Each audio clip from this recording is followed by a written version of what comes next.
का रे बाळा, किती विचार करशील? डोक्याला थोडा आराम दे. थांब आणि आज फक्त माझं ऐक. तुझे हे सतत विचार करणं मला स्पष्ट दिसते.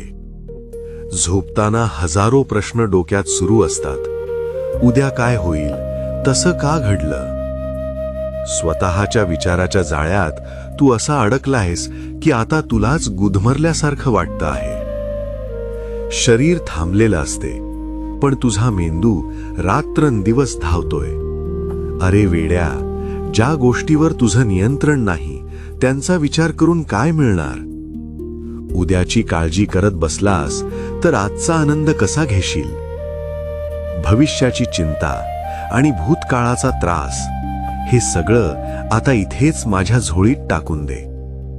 तू फक्त प्रामाणिक कर्म कर, बाकी सगळं मी सांभाळ.